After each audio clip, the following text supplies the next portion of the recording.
ngecek dong, pintu dibuka. Aku juga lihat di depan rumah sudah disebar tanah sama bunga. Bapak waktu itu berasumsi, wah ini udah nggak bener, ini tanah kuburan. Agung wis nggak kuat lagi. Gitu. Kalau Agung punya banyak kesalahan, mohon dimaafkan. Kalau Agung udah nggak kuat lagi, kalau harus ninggalin keluarga ini atau mati gitu kan, Agung minta maaf sama ibu sama bapak. Mas Pur deketin bapak, diusap kepalanya 3 kali. Usapan ketiga dia berhenti, terus dia tarik besi kuningan 3. Pilihanmu cuma 1, tapi kamu harus ambil dari 3 petaka yang bakal terjadi di kemudian hari.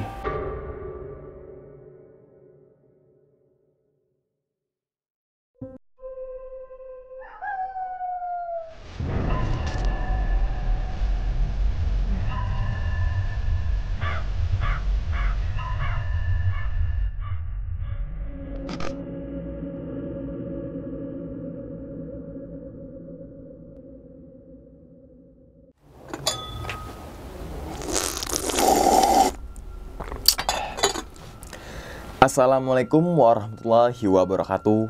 Kembali lagi bersama gue Sumar Adiwijaya, atau biasa dipanggil Umang, dalam segmen Ngopi Horor. Ya teman-teman semua, sesuai dengan nama segmennya yaitu Ngopi Horor, berarti pada video kali ini atau pada kesempatan kali ini saya tidak akan mendatangkan seorang pendaki gunung, dan namun mendatangkan seorang penulis horor dari kota Tegal. Siapa dia? Yaitu Mas Agung. Waduh Mas, makasih banyak nih Mas ya, udah jauh-jauh dari kota Tegal ke Semarang nih Mas. Ya Semarang.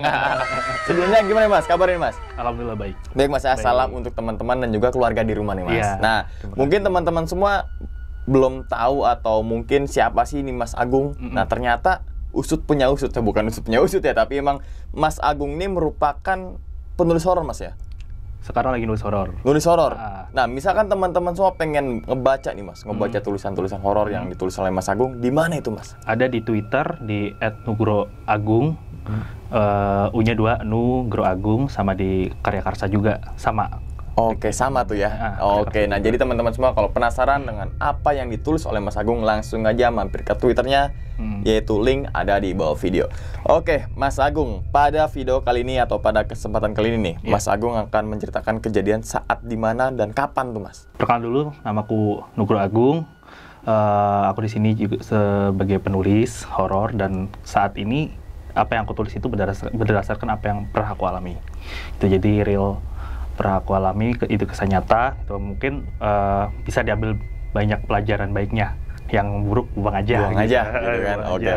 Nah, kalau saat ini aku mau cerita tentang kejadian mistis yang aku alami waktu aku kecil di kelas 4 SD. Gitu, itu di tahun 2004, sekitar tahun 2004-2005 lah gitu kan. Nah itu tuh keluarga aku tuh kena santet. oke, santet. Gitu. Iya, santet. Wah, makin penasaran nih saya nih Mas. Oke, kita tahan dulu kali Mas ya, ceritanya Mas ya. Sebelum kita masuk ke cerita, gue pengen minum jele kolagen dulu, biar ngopi horornya makin mantep. Oke. Gak bunyi ya? Jele kolagen merupakan sumber vitamin C dengan minuman jeli rasa anggur dan juga lemon. Minuman ini dibuat dengan sari buah anggur dan lemon. Tentunya akan memenuhi kebutuhan tubuh dan kulit kita karena mengandung kolagen dan juga vitamin C. Jele kolagen tersedia di Indomaret terdekat Anda.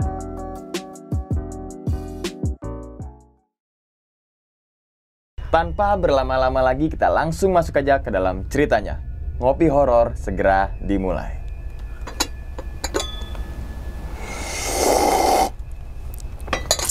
Sikat.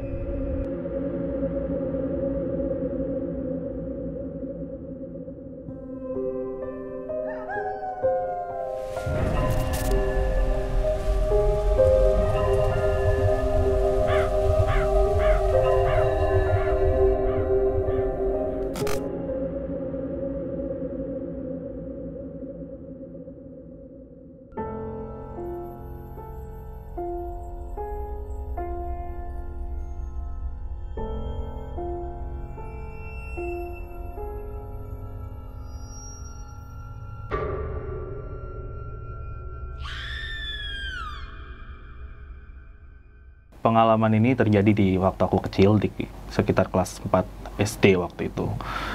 Dimana aku bahkan jelasin background dari keluarga aku dulu. Keluarga aku itu bekerja dia merantau dari Solo, Wonogiri Solo, ke Tegal, sebagai pedagang gitu. Bakso lah pastinya gitu kan. Nah, dalam bisnis waktu itu bapak termasuk baik gitu loh. Waktu itu usahanya tuh lagi naik gitu. Yang biasa kalau udah ada usaha yang naik ini, apalagi kita berdagangnya di pasar, ya nggak semuanya sih, tapi ada beberapa orang yang menggunakan cara-cara, aku bisa bilang keji sih, salah satunya dengan santet gitu kan. Bisa jadi ada yang menggunakan persaingan secara baik-baik gitu kan, ada yang menggunakan juga persaingan dengan jalan pintas seperti itu. Nah, awalnya aku nggak paham dengan kejadian itu. Awalnya aku mikirnya itu hanyalah kecelakaan biasa gitu kan. Karena waktu itu ada satu orang pegawai baru di rumahku. Nah, kalau di Tegal itu rumah tuh masih kecil. Kalau orang merantau di Tegal itu, pedagang biasanya tuh lebih memilih membangun rumahnya di kampung, supaya sebagai simbol kesuksesannya sudah bisa membangun bisnis di kota orang.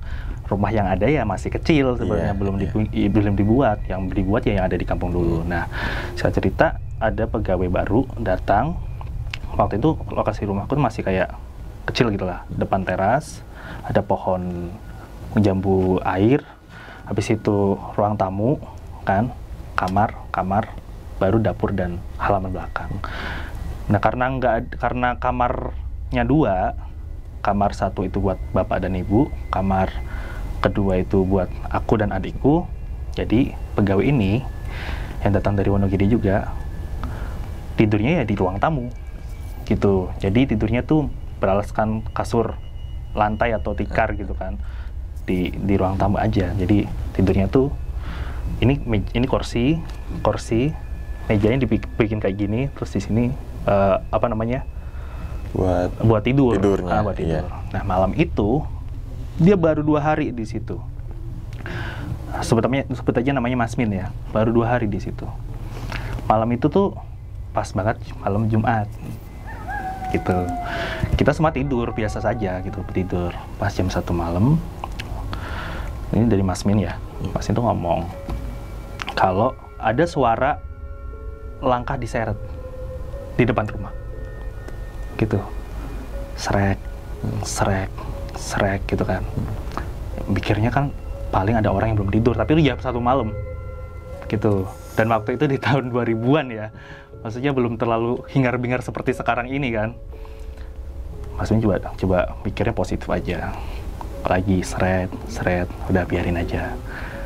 Nah, ini kedua kalinya ada orang mengetuk pintu. Tapi ngetuk pintunya itu bukan yang dek gitu, bukan. Gitu. Bangun kan Mas Min, dilihat dari jendela, kan ada horden tuh, diintip dari jendela ada horden gini, nggak ada siapa-siapa. Gitu. Dah, tidur lagi dong Mas Min. Ketuk lagi tuh pintu. Bangun lagi, dilihat. Wah, ada yang ngerjain nih, gitu kan, usil nih, gitu kan. Tidur lagi dia. Ketiga kali. Terus dibiarin sama Mas Min, karena udah bosen lah dikerjain kayak gitu. Mikirnya udah biar aja nanti pergi. Ternyata enggak, tambah intonasinya tambah cepat. Dan aku denger di kamar aku denger sampai bapak tuh bilang, "Men, itu siapa sih ketok pintu?" gitu. Aku denger. Terus nggak tahu orang iseng gitu kan Mas Min. Nah, tidur dong Mas Min, lanjut lagi. Lambat laun suara itu hilang. Nah, pas suara itu hilang, Mas Min tuh tidur menghadap ke sebelah kanan. Gitu. Beliau bilang merasakan tuh hawa tuh kayak nggak enak, kayak gerah gitu. Karena mungkin Tegal ya, namanya Tegal kan dekat sama Pantura kan. Pantai kan. Jadi panas itu kali gitu kan. Pas beliau lagi ngatur posisi, menengok sebelah kiri, depan muka dia pocong. Pas-pasan banget. Di situ Mas Min nggak bisa ngapa-ngapain, nggak bisa baca doa, nggak bisa ngomong, nggak bisa teriak, nge-freeze. Diem aja.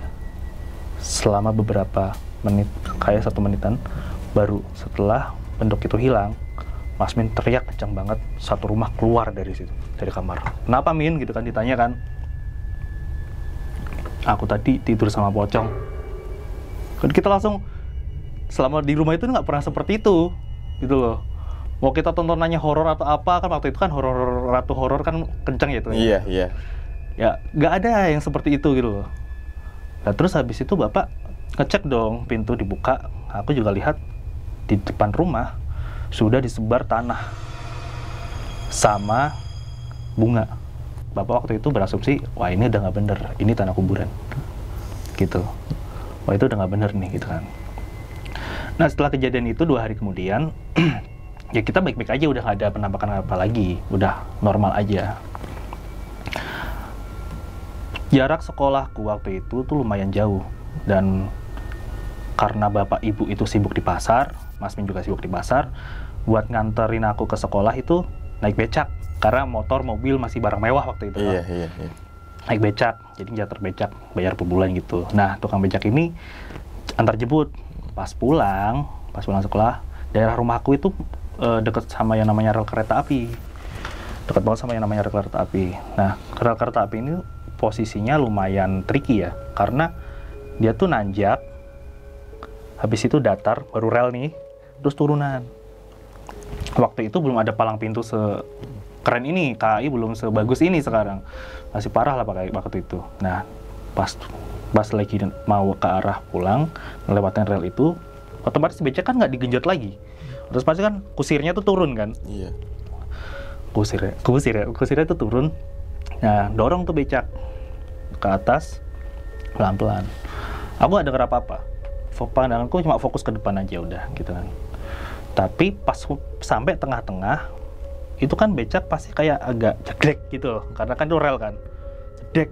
Itu kita denger orang udah pada teriak, kereta spur gitu kan, spur. Akhirnya tukang becaknya dorong becak ke depan, dia ke belakang, becak meluncur karena turunan, aku masuk ke got. Terus jatuh, nyemplung, basah dong, hitam semuanya. Nah, sakit badan dong. Pulang-pulang udah ya diketawain, ya dibilang, terus apa mau panggil tukang pijit apa enggak gitu, nggak usah, karena emang badanku masih baik-baik aja. Nah, peristiwa yang anehnya terjadi besok harinya. Pas aku berangkat sekolah, jam 11 siang, aku memutuskan untuk pulang. Karena posisi kepalaku udah sakit. Jadi kepalaku tuh kayak gini nih, ke kiri. Dan aku rasa apa ini karena kejadian kemarin, jatuh yang becak itu ya? Jatuh yang becak itu, atau bantalan gitu kan. Atau bantalan gitu kan. Aku pulang tanpa menunggu becak yang nyebut aku order becak lain. Dulu adanya becak bukan ojek ya. Sekarang mah banyak ya. Kalau mah Gojek gampang gitu. Order becak lain, akhirnya jalan pulang. Sampai rumah diketawain sama bapak. Ya, ngapain kamu? Gitu kan, pulang jam 11. Sakit pak, lehernya sakit. Ya elah, cuma bantalan aja kok, pakai apa? Cuma bantalan wae kok, manja gitu loh. Aku udah nggak peduli lah, aku udah sakit. Akhirnya aku ke dalam gitu kan. Dalam tuh udah gini terus. Ini posisi leher tuh kayak gini terus, nggak bisa digerakkan. Terus akhirnya ibu ngelihat kayaknya kok bocah kesakitan gitu kan. Dipanggillah tukang urut, diurut dong. Diurut, katanya nggak ada luka dalam, nggak kenapa-napa. Mungkin ini bantalan gitu kan. Salah tidur. Tapi kok gini terus. Nah, udah. Sampai akhirnya aku istirahat, malam tuh tiba, aku cuma di kamar. Full di kamar. Ya habis ngapain, mandi atau apa, masih bisa mandi di kamar, terus masuk kamar lagi. Pokoknya udah sakitin leher. Nah pas orang-orang udah pada di depan ruang tamu nonton TV, aku tuh jam 8 udah tidur. Tapi waktu tidur itu aku ngerasa kayak ada hal aneh nih, gitu. Ada hal aneh yang terjadi sama badanku rasanya berat gitu loh. Udah nggak enak kan rasanya. Akhirnya aku tuh buka mata. Kalau orang tidur ngebuka mata kan nggak langsung lihat jelas gitu. Jelas, betul, masih kayak bayang-bayang gitu. Bayang-bayang burem kan? Burem, betul. Aku lihat ada orang tinggi besar hitam duduk di dekat aku sambil gini ngeliatin aku. Jadi kayak orang ngelengin kepala gini, ngeliatin aku. Ngebayangin sih, iya. Hitam. Nah, di situ aku ngelihat mukanya tuh udah kayak monyet gitu. Taringnya gede-gede gitu kan. Mulai jelas. Iya kan, orang kalau lihat kayak gituan kan pasti kayak responnya tuh habis bangun tidur ngeliat kayak gituan, wah gila, nggak bisa banget ingat itu lagi sih. Teriak aku, baru bisa teriak itu setelah dia beberapa lama di situ, baru bisa teriak aku. Setelah teriak dia hilang, pada datang kan di situ. Terus kenapa gitu kan, bapak bilang, aku lihat orang besar di sini. Orang besar apa gitu kan, nggak tahu orang, nggak tahu monyet, tapi bentuknya warnanya hitam gitu kan.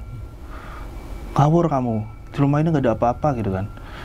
Ya tapi aku lihat itu pak gitu kan. Anak kecil kan bicara apa adanya ya, tapi kadang orang tua kan agak percaya gitu kan. Betul. Akhirnya tenan kamu bilang kayak gitu. Iya beneran gitu kan. Mulai habis itu ini leher udah bisa digerakin, nggak gini lagi. Lo lehermu enak kan? Ini udah enak. Ternyata itu nggak selamanya. Gitu. Setelah ditinggal, keadaan mulai mereda, gantian gini. Kebalikannya. Kayak step by step gitu loh. Udah kayak digini ini. Lah bapak nggak curiga kayak gitu. Habis itu bapak masuk ke kamar, nanya keadaanku, posisiku udah kayak gini kan. Loh kok kayak gitu lagi gitu kan. Ketempelan kamu nih gitu kan, Bapak hidup di desa orang Wonogiri, masih melestarikan adat Jawa gitu kan. Jadi paham lah sedikit, waktu itu masih sedikit paham masalah-masalah seperti itu. Jadi bapak menekan pergelangan sini. Katanya di sini, ditekan di sini, terus di sini katanya nggak ada. Katanya kalau orang kesurupan atau ketempelan itu bisa dideteksi dari tekukan-tekukan yang ada badan gitu kan. Di sini nggak ada apa-apa. Bocah ini kenapa? Nah udah akhirnya dikasih balsem aja biar anget, tidur semuanya. Nah pagi itu bapak udah berangkat ke pasar untuk beresin. Siangnya baru tuh permulaan itu bencana itu dimulai. Jadi aku ngerasa kepalaku udah di tengok kananin. Jadi aku kayak gini. Tapi ibuku ngelihat itu kayak, kamu kenapa kok kayak gitu terus? Apa masih pegel? Enggak bu, aku nggak tahu gitu. Aku nggak tahu kenapa gitu. Cuma aku ada kayak ngarahin, sing bener gitu kan. Bapak masih di pasar waktu itu. Akhirnya Mas Min hubungin bapak buat pulang dari dagang, tutup warungnya, pulang tuh di situ. Itu posisi aku udah diangkat, terus dibanting, gitu. Jadi ngebayangin gua. Jadi aku tuh kayak dimain-mainin, bang. Kayak dikendaliin ya? Kayak dikendaliin. Betul, ya. Tapi untungnya dibantingnya di kasur. Tapi kasur waktu itu kan kasur yang kayu ya, bukan spring bed ya. Jadi bunyi dar gitu. Lumayan loh itu. Iya. Kasurnya pakai kasur yang kapas, bukan kasur yang spring bed yang orang zaman dulu kan. Iya. Dibanting aku. Lu bapak langsung teriak, astagfirullahaladzim, kenapa kamu gung gitu kan. Aku udah kayak gini. Posisiku mataku udah kayak geraknya tuh kayak nggak normal gitu. Aku ngelihatnya tuh udah pusing banget gitu kan. Sampai akhirnya dipegangin bapak, dipegangin ibu. Aku megang badannya ibu, kepalaku masih gini. Terus aku sampai bilang kayak gini, anak sekecil itu kelas 4 SD ngomong kayak gini, Agung wis nggak kuat. Agung wis nggak kuat lagi gitu. Kalau Agung punya banyak kesalahan, mohon dimaafkan. Kalau Agung udah nggak kuat lagi, kalau harus ninggalin keluarga ini atau mati gitu kan, Agung minta maaf sama ibu sama bapak. Itu udah nggak kuat lagi mas rasanya. Udah sakit banget. Dan itu udah kayak posisinya udah frustasi gitu kan, ibu udah nangis, keluarga udah nangis ngelihat anaknya kayak gitu. kan, kepalanya kayak buat mainan. Terus ditinggal lah bapak. Di situ ada salah satu orang pintar lah, sering banget nyembuhin orang di daerahku itu, deket tetanggaan malahan gitu kan. Dipanggil lah, namanya katakanlah Mbah Adi lah ya, Mbah Adi nih. Mbah Adi ini dia suka banget nyembuhin sampai banyak tamu gitu kan. Dipanggil lah ke bapak, buat minta tolong untuk beresin aku. Dibawakan lah yang namanya air yang ada tulisan Arab Gundul. Oke. Itu dibawakan air, disuruh minum nih aku nih gitu kan. Pas waktu mau disuruh minum kan aku cuma gini kan, jadi posisinya kan gini terus mau dicangap mulutku tuh. Badanku digerakin buat berdiri, jadi berdiri setengah berdiri kayak setengah bangun tuh. Biar otomatis kan airnya tumpah. Iya. Aduh sakit. Beneran. Iya. Akhirnya tumpah, dah anjir tuh. Udah perlawan terus, wah ini cari gara-gara nih. Terus apa? Dia ngomong ke bapakku gitu, cari gara-gara nih, ini ada yang nggak beres ini kayak gini nih, ada yang emang pingin ngambil anakmu. Itu kan, akhirnya dibaca-bacain, aku udah dipegang-pegangin gitu, udah biar nggak lost control gitu. Dibikinin air minum lagi, diminumin.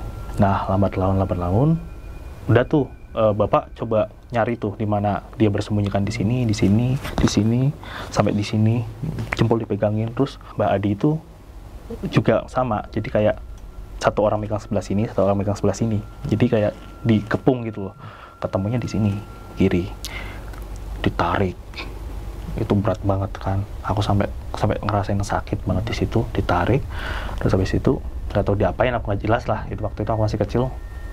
Dah, badanku enteng, kepalaku normal lagi, tapi pegelnya masih banyak, pegelnya masih terasa banget gitu loh.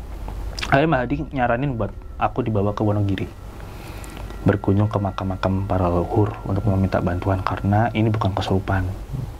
Dia bilang kayak gitu, ini bukan kesurupan, ini sesuatu yang lebih besar, udah ada perikatan kayak gitu kan.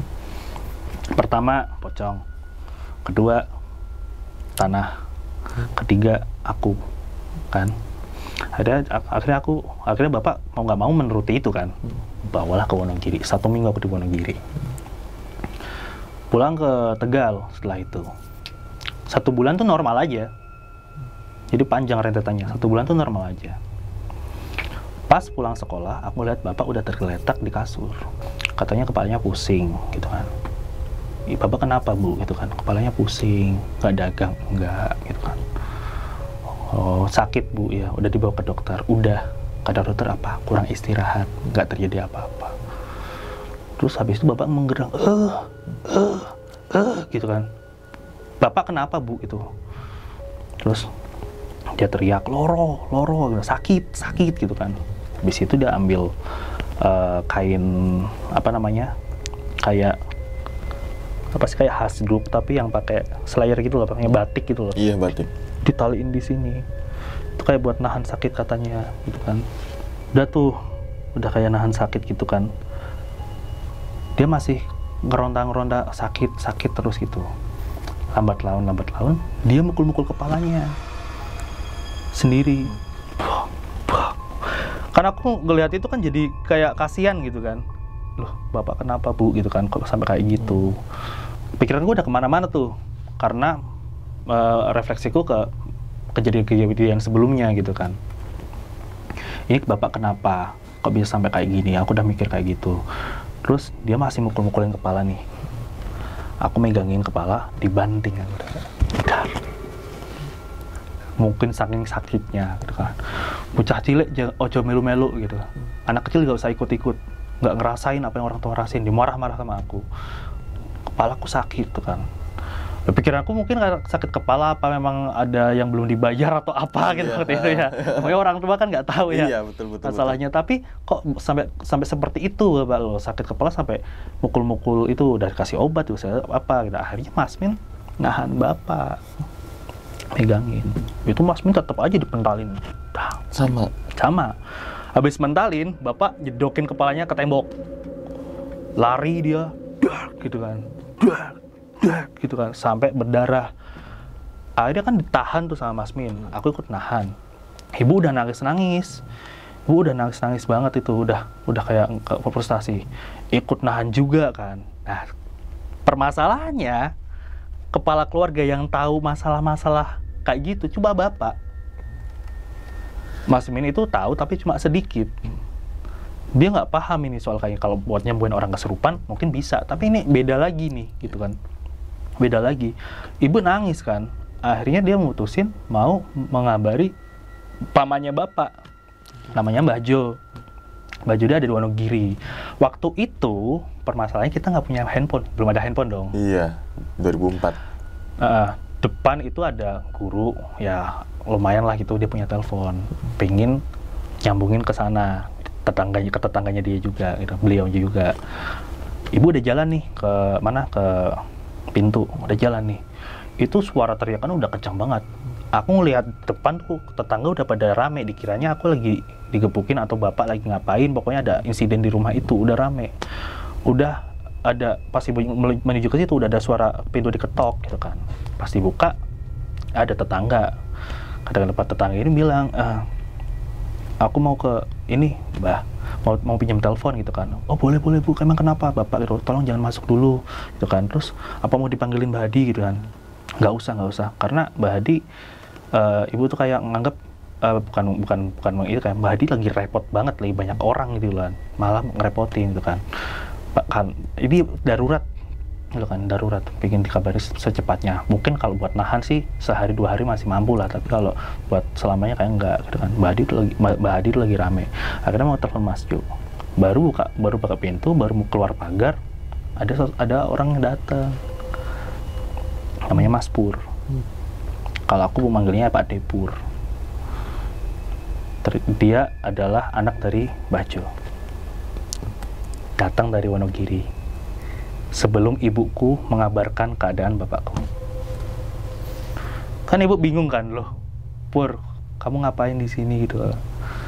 Oh iya Mbak, masuk dulu gimana gitu kan.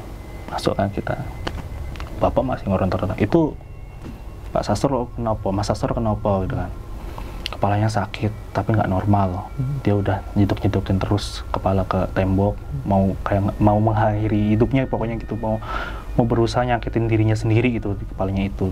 Oh iya, gini Mbak, bapak kemarin itu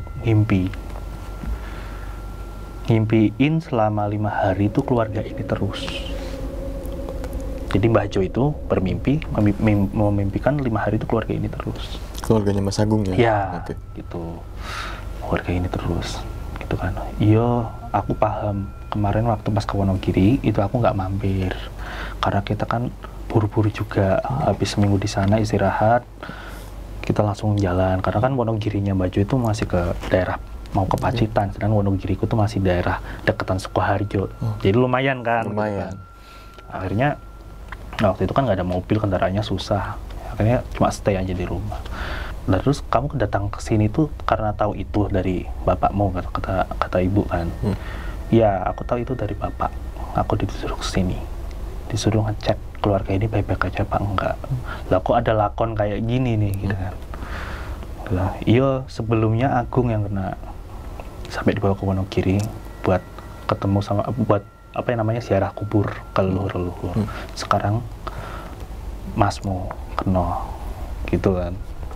Akhirnya dia ngelongok kan, ngeliat bapak udah dipegangin Mas Min, Mas Min udah digini-giniin gitu kan. Itu udah mau chaos. Akhirnya dia datang ke bapak, Mas Sastro gitu kan. Kowe sopo gitu kan. Minggat lungo gitu. Kowe sopo gitu kan. Itu bapak bilang kayak gitu. Sudah disuruh pergi nih Mas Pur gitu kan. Kowe gak ngerti aku gitu kan. Kowe ki sastra apa udu? Kamu tuh sastra apa bukan gitu kan. Aku ora urus. Minggat. Aku ora urusan karo kowe gitu. Jadi ngerasa kayak aku di situ ngerasa kayak apa, Pak Depur ini kayak ini apa namanya, ancaman buat bapak. Buat bapak yang lagi sekarat ini. Betul. gitu. Aku ngerasa itu. Akhirnya Yu kan, Mbak Yu kan, Yu tolong ambilin air, jangan yang matang, jangan air kolam, air yang ada di gentong. Waktu itu kan pakainya PDAM ya, airnya ditaruh di gentong gitu kan, air yang ada di gentong gitu kan. Diambil air itu, Mas Pur itu baca doa-doa sama mantra.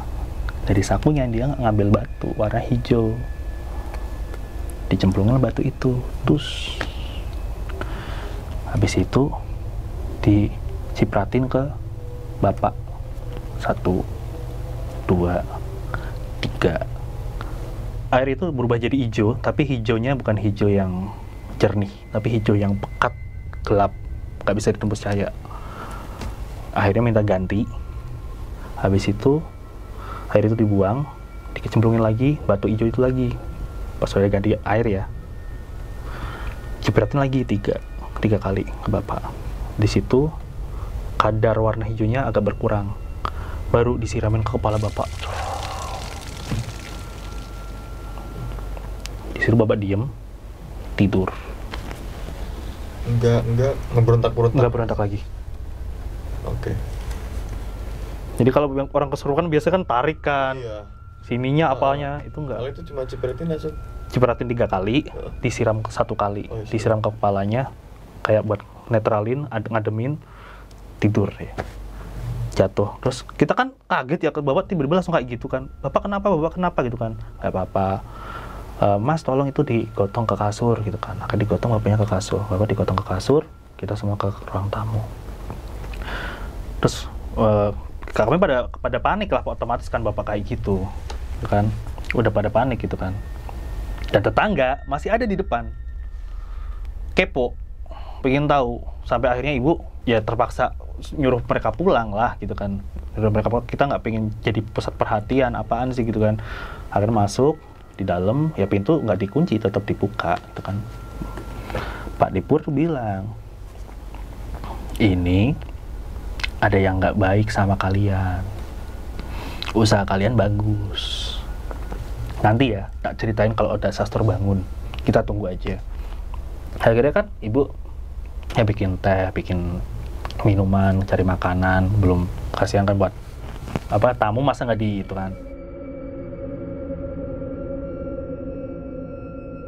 Selang setengah jam, Bapak sadar gitu. Bu gitu kan. Bu gitu kan. Pak, wes sadar. Wes, aku kenopo. Gitu kan. Akhirnya Pak Dipur datang ke kamar.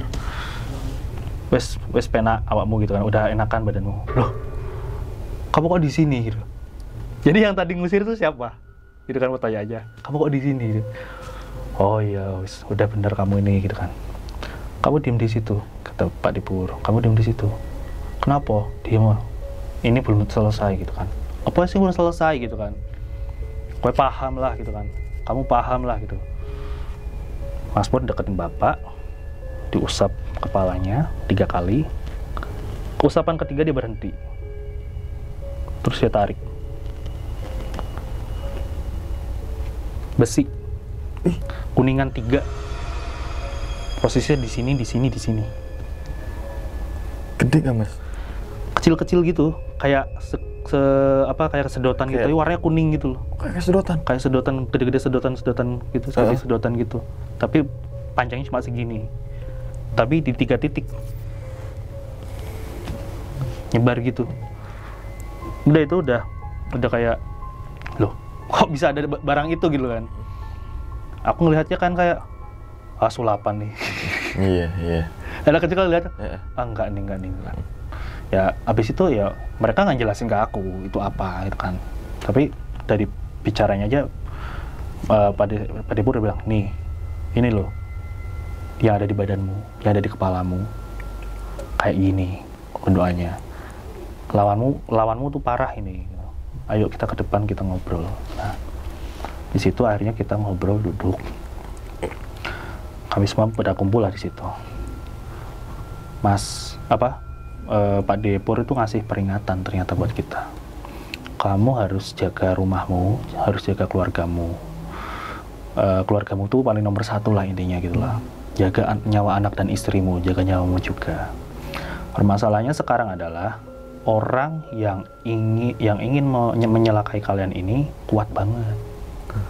Itu walaupun jaraknya jauh gitu, nggak di Jawa Tengah, tapi kuat banget. Nah, aku nggak bisa untuk melawan orang itu. Oh, nggak bisa? Karena kalau melawan orang itu yang terjadi adalah perang. Perang dalam arti itu? Perang itu ya? Santet ya. Perang santet yang akan mengakibatkan keluarga, pasti ada jatuh korban lah. Pasti ada jatuh korban. Pilihanmu cuma satu, tapi kamu harus ambil dari 3 petaka yang bakal terjadi di kemudian hari. Apa itu gitu kan? 3 petakanya adalah pekat nyawa atau pisah dengan nyawa, pekat keluarga, berpisah dengan keluarganya berantakan, atau pekat bondo, berpisah dengan rezeki. 3 itu apa bakal kamu pilih satu. Nggak bisa nggak dipilih. Harus. Kalau enggak ini akan terus berlanjut. Kalau enggak ya nyawa habis, keluarga hancur, rezeki hancur kalau dibiarin terus. Mumpung masih di sini, kamu harus putus itu. Tapi dengan memilih satu itu. Sekarang pilihan ada di kamu. Gitu kan. Udah diem dong. Namanya usaha lagi dibangun bagus-bagusnya, kan. Bapak tuh sampai ya pernah ngirim 1 truk gandeng itu isinya perabotan rumah buat ke Wonogiri. Saking banyaknya waktu itu. Nah, udah disuruh kayak gitu loh. Maksudnya aneh gitu loh. Kok harus seperti ini kan yang ada di jalan. Bapak kan nggak mungkin ngelepasin harta yang sudah dia kumpulkan itu kan. Tapi pertimbangannya nyawa anak dan nyawanya dia juga bisa atau keluarganya. Sempat Bapak berpikir apa aku mati wae. Terus Pak Pur bilang, kalau kau mati anakmu sama siapa? Tanggung jawab istri anakmu sama siapa? Nalaro, mana yang kau pilih gitu kan. Ya wis, aku ngerela. Tadi dia ngomong, kalau aku mati kan seenggaknya anak istriku masih dapat rezeki dari peninggalanku. Duit uang itu berapa sih bertahannya? Gitu kan. Tapi kalau aku ngerelain rezeki, habis nih kita. Ya habis. Tapi masa kamu nggak percaya sama yang namanya karma? Gitu kan. Itu aku ngelihat perdebatan itu tuh. Aku langsung, kok harus kayak gini? Adik-adikku masih kecil-kecil. Gitu. Akhirnya Bapak memilih, ya wis, kita putuskan pekat rezeki, pekat bondo gitu kan. Ya udah, akhirnya Mas, yuk ambilin kertas sama bolpen, kertas putih sama bolpen, bikin kotak 3, nyawa, keluarga, bondo. Wis pilihan guntingan, digunting sama Bapak, tek, wis digunting, dibakar sama Pak Dipur, tas. Dimasukin ke gelas, dicampurin teh, diudek, minum. Maaf Mas, yang digunting tuh yang bondo itu? Yang bondo. Jadi 3 pilihan itu kan? Iya. Nyawa, keluarga, rezeki yang digunting sama Bapak. Bisa kan? Ini dibakar, yang rezeki. Oh iya. Kertasnya dibakar, ditaruh di bakarannya itu ditaruh di gelas, gelasnya disiram teh. Diaduk, terus dikasih ke Bapak minum. Udah keputusannya bulat, minum tuh. Oke, udah selesai nih, semua udah normal, baiklah. Ya traumanya ada, tapi kita udah baik-baik aja. Pak Dipur bilang, wes rampung kabeh toh, aku wis ngerasa iki aman, rumah udah dipageri, untuk sementara bakal baik-baik saja, tapi gue siap-siap yo. Kamu siap-siap, mentalmu sama mental keluargamu gue siapin gitu kan, buat menghadapi kelanjutannya nanti. Gede, aku pamit. Loh kok pamit gitu kan? Ada urusan lagi yang harus aku beresin. Nggak cuma di sini. Jadi dia pergi. Habis pergi, belas pamit. Nggak nginep kan berarti kan? Langsung pergi. Udah perginya kayak gitu. Jadi ada syarat di keluargaku itu kalau udah melakukan bantuan gitu, pergi tuh kayak orang hilang aja, nggak usah pamitan. Jadi kayak intinya kayak gini, kayak apa yang udah aku lakukan di sini ya aku tinggalkan dengan ikhlas. Apa yang sudah aku lakukan di sini, kebaikan apa yang udah aku berikan ya aku tinggalkan dengan ikhlas gitu loh. Udah langsung pamit aja, balik langsung cabut ya. Nggak assalamualaikum, nggak pamit apa, langsung pergi.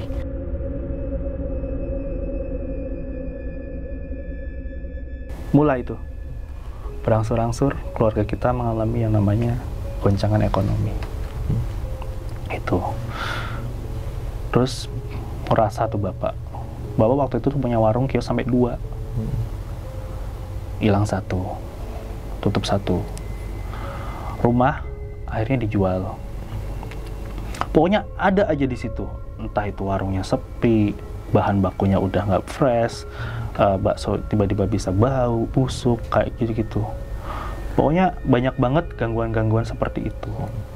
Tiba-tiba ada kecoa di itu, jadi kelihatan kurang higienis kan itu kan.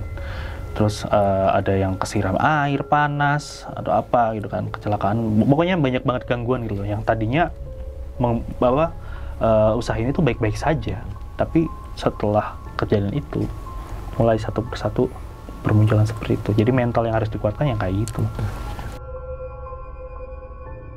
Akhirnya warung tutup 1.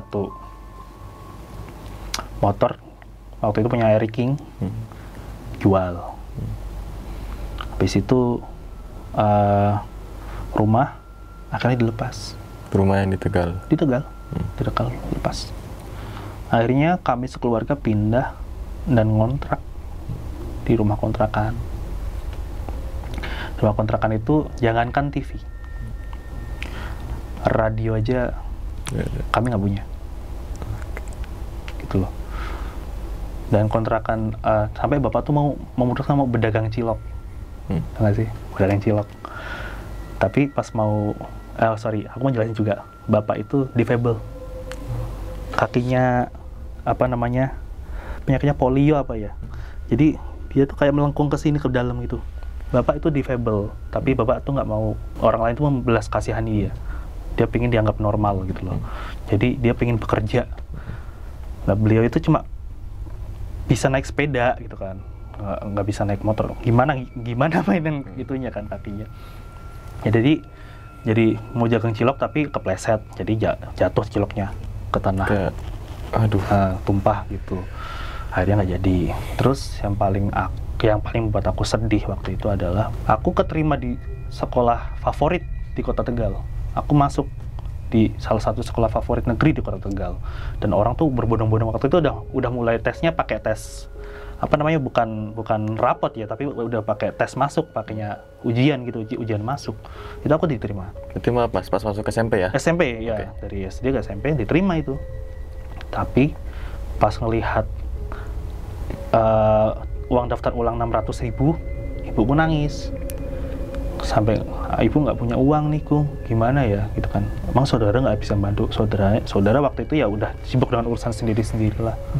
Akhirnya saat itu tuh aku bilang ke ibu, Bu, apa aku dagang asongan di stasiun ya? Karena kan dekat stasiun. Ibu tambah nangis. Akhirnya dipinjemin sama tetangga 600.000. Ya waktu itu kan saudara masih berjuang, masing-masing masih berjuang kan berdagang. Tapi sekarang ini setelah ekonomi kita membaik itu ya masih akur gitu loh. Mereka masih berjuang. Kita juga nggak mau ngerepotin saudara-saudara kita yang di luar, nggak mau jadi beban dan pikiran gitu loh. Apalagi seorang kakak bapak itu. Jadi dia nggak pengen menjadi beban adik-adiknya di situ. Itu sekitar 2004-an, itu aku pindah ke kontrakan. Pindah kontrakan nih. Nah, awalnya aku selalu bermasalah dengan kontrakan ini, karena kontrakan ini kontrakan horor. Cuma 3 bulan orang bisa berada di rumah ini. Nggak sampai 3 bulan lah pokoknya, orang cabut dari rumah itu. Tapi bapak mutusin, ini bagus nih rumah gitu, bapak bilang. Bagus. Gimana bagusnya? Tapi akhirnya kita masuk ke situ, ya ada ujian, ada apa-apa, ada macam-macam. Hasilnya adalah sampai saat ini dari kontrak sampai dibeli, rumah itu masih ada, masih kita tempati, masih bapak tempati. Dan alhamdulillah usaha bapak lambat laun naik. Tapi ya itu sekarang kan melihatnya. Tapi bapak itu dari 2000-an sampai 2016 mulai jejak itu kan berapa tahun tuh? Dari 2004 sampai 2016 kan sekitar 8 tahun. Iya. Iya. 2016 sampai 2016. 2016 ya. Dari 2004 12 tahun. 12 tahun kan. 12 tahun. Itu bapak melakukan lelaku. Oke. Jadi bapak tuh berkunjung ke makam, ke petilasan, naik gunung sendirian. Jadi ada waktu break bapak buat kerja, bapak melakukan lelaku supaya dia nemu nih, dia belajar supaya dia bisa nge-counter orang-orang yang kayak gini nih. Dan hasilnya sekarang alhamdulillah keluarga aku baik-baik saja. Bahkan bapak saat ini sudah jadi orang yang bisa menyembuhkan orang lain. Gitu. Alhamdulillahnya gitu kan, bisa nyembuhin orang lain. Tapi bapak selalu bilang, aku nggak bakal meminta uang dari sepeser pun dari orang yang kesembuhkan. Ngasih tak tampo, tak aku terima, nggak ngasih nggak. Karena wahyu ini turun dari Gusti Ilahi untuk membantu orang lain. Kerjaku ya di pasar. Ini tuh bantu orang. Gitu Mas. Nah, karena waktu itu pernah aku ngomong ke bapak, Pak, ini waktu STM nih, aku udah STM nih. Pak, ini uang bulanan belum dibayar nih gitu kan, belum dibayar gitu kan, belum dibayar.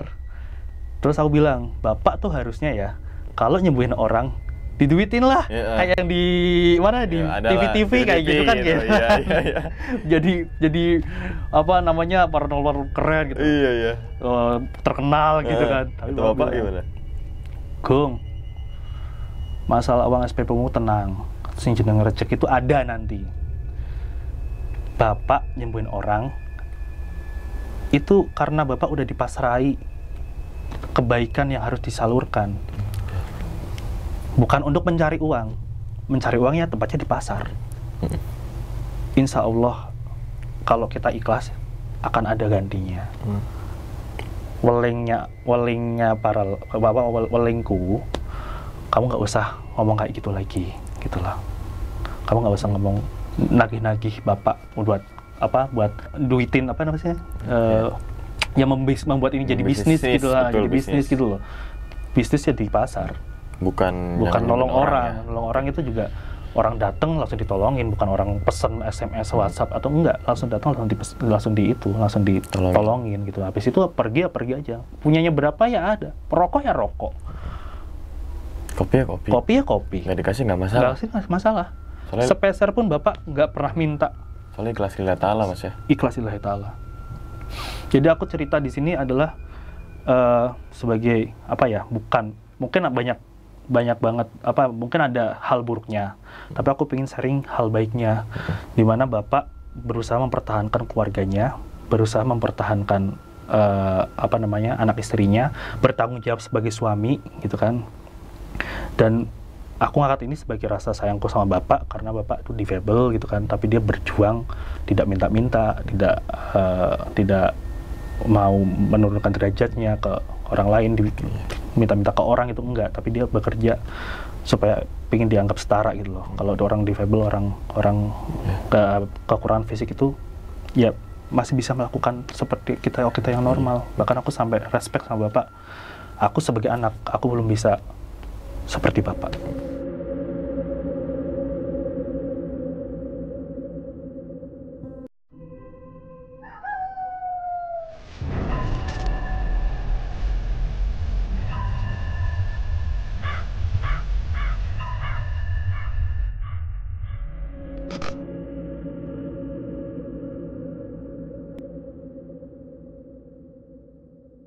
Nah, itu teman-teman semua ya, cerita dari Mas Agung nih ketika, mohon maaf Mas ya, keluarganya itu bisa dibilang disantet lah ya, diguna-guna musibah itulah. Musibah lah gitu. Nah, memang ternyata akar dari masalah semua itu dari bisnis. Persaingan bisnis. Dari persaingan rezeki gitu kan. Gitu masalah kan. perut. Masalah perut gitu kan. Nah, tapi yang jadi tanya-tanya itu, tahu nggak sih Mas, sampai sekarang itu siapa sih yang ngelakuin hal bisa dibilang keji ya ke keluarga Mas Agung itu? Bapak yang tahu. Oke. Tapi bapak nggak mau ngebuka cerita itu. Ke istri juga nggak? Istri ibu tahu. Ibu tahu. Ibu tahu. Oke, tapi nggak cerita ke Mas Agung. Nggak, karena ya itu keep aja. Oke, tapi Yang pasti dikasih tahu Mas siapa sih Mas? Nggak ada. Cuma tiba-tiba tahu atau mungkin ketika lagi ngajalin laku itu kali ya? Enggak, pas Mas Pur udah tahu. Oh, Pas itu dikasih Pak info Dipur sama Mas Pur.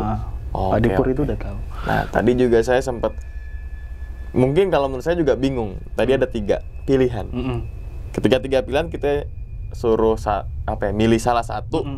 Kalau 3 pilihan itu oke semua, mah nggak masalah milih salah satu. Lah ini masalahnya 3 pilihan ini, tapi 3 pilihan yang memang resikonya Bencana kan? iya betul, musibah gitu. Ya. Musibah semua lah, dari pertama itu nyawa, kedua itu keluarga, ketiga itu rezeki gitu kan. Nah memang saat itu sempat diskusi dulu Mas ya, bahwasanya untuk milih yang mana nih. Ya perdebatan itu perdebatan dan saat itu diambillah sebuah keputusan bahwa untuk hilang rezeki yang dimana, tapi saat perjalanan proses dari 2004 menuju ke 2016 kan, itu kan 12 tahun lamanya gitu kan, sampai akhirnya si orang tua dari Mas Agung masih tetap mempunyai rasa semangat.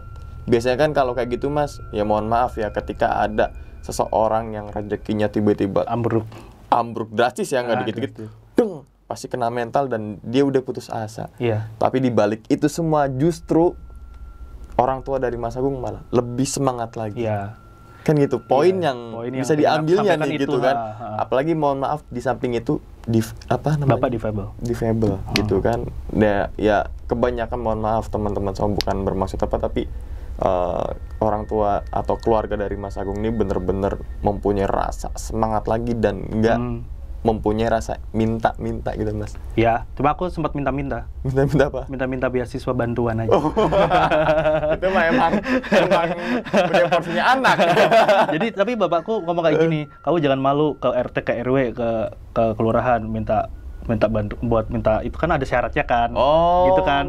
Jadi aku sendirian dari sendirian ke RT, ke RW, ke kelurahan minta bantuan buat beasiswa, beasiswa bantuan waktu SMP. Tapi kita beda lagi ceritanya. Gitu. Jadi bapak ngomong kayak gini, yang mampu aja kadang-kadang dapat, gitu ya. Kadang ada mensalahgunakan gitu ya. Gitu kan. Ternyata kita minta bantuan untuk beasiswa SMP. Bukan minta-minta yang mohon maaf di pinggir jalan gitu. Saya salah nangkep tadi. Oke. Dan berarti kan perjalanan selama itu kan bener-bener Mas ya, kalau saya ngalamin juga kayaknya itu merupakan pengalaman yang sungguh luar biasa. Mempunyai banyak banget yang bisa dipetik dalam sebuah kehidupan. Dan gak semua orang merasakan seperti itu. Gitu kan? Dan pasti bisa bangkit seperti itu. Dan bisa bangkit, itu poinnya. Bangkit. Itu poinnya. Saya respect banget sih dengan keluarganya Mas Agung gitu. Sampaikan salam saya Mas untuk keluarga di rumah gitu kan. Pak, terima kasih banyak ya Ibu udah mengizinkan nih untuk diangkat ceritanya gitu ya. Oke, dan ingat teman-teman semua ya, cerita dari Mas Agung ini bukan untuk nakut-nakutin teman-teman semua atau orang tuanya yang berbisnis, entah itu jualan, entah itu apa gitu kan. Tapi ambillah sisi positifnya dan buang si buruknya. Sekian dulu pada video kali ini dan nantikan video-video gue berikutnya. Hal gaib itu muncul ketika sugesti kita buruk. Wassalamualaikum warahmatullahi wabarakatuh. Selamat beristirahat. Mas Agung, terima kasih banyak Mas. Ya. Bungkus.